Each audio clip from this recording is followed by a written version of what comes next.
मालविकाभिमतात् सुखदात् वसुदेवसुतान्न परं कलये अभिराम गुणाकरदाशरथे जगदेकधनुर्धर धीरमते रघुनायक राम रमेश विभो वरदो भवदेव दया जलधे अवनीतनया कमनीयकरं रजनीकरचारुमुखाम्बुरुहम् रजनीचरराजतमो मिहिरं महनीयमहं रघुराममये सुमुखं सुहृदं सुलभं सुखदं स्वनुजं च सुखाय ममोघशरम् असहाय रघुद्वहमन्यमहं न कथञ्चन कञ्चन जातु भजे विना वेङ्कटेशं ननाथो ननाथः सदा वेङ्कटेशं स्मरामि स्मरामि हरे वेङ्कटेश प्रसीद प्रसीद प्रियं वेङ्कटेश प्रयच्छ प्रयच्छ विना वेङ्कटेशं ननाथो ननाथः सदा वेङ्कटेशं स्मरामि स्मरामि हरे वेङ्कटेश प्रसीद प्रसीद प्रियं वेङ्कटेश प्रयच्छ प्रयच्छ अहं दूरतस्थे पदाम्भोजयुग्म प्रणामेच्छया गत्य सेवां करोमि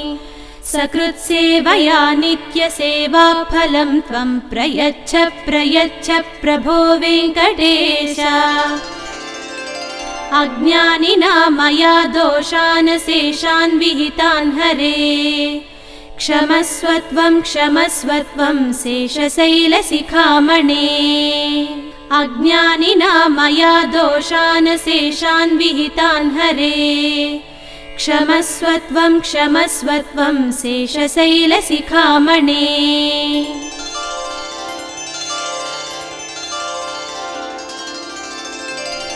ईशानां जगतोऽस्य वेङ्कटपतेर्विष्णोः परां प्रेयसीं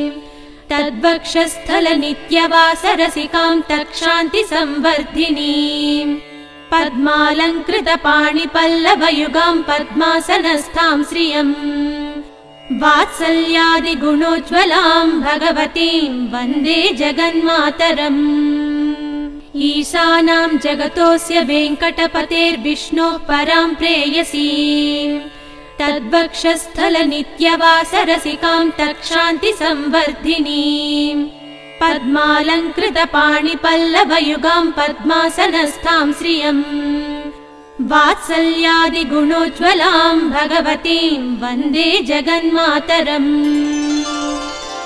श्रीमन्कृपाजलनिधे कृत सर्वलोक सर्वज्ञ शक्तनत वत्सल सर्वशेषिन्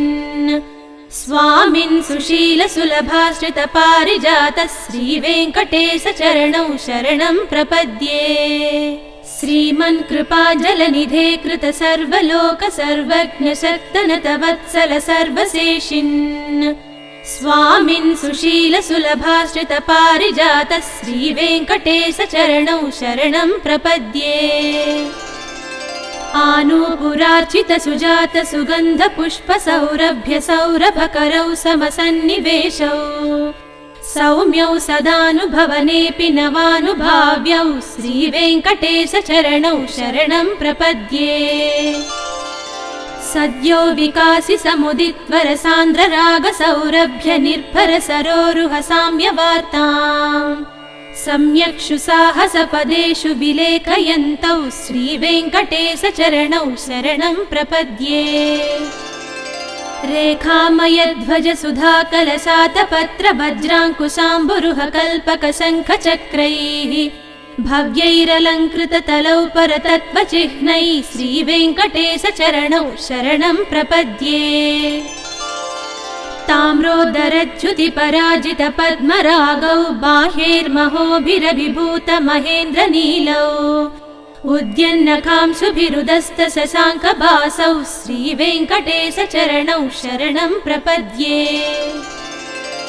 सप्रेम भीति कमलाकर पल्लवाभ्यां संवाहनेऽपि सपदि क्लममादधानौ कान्ताववाङ्मानसगोचरसौ कुमार्यौ श्रीवेङ्कटेशचरणौ शरणं प्रपद्ये।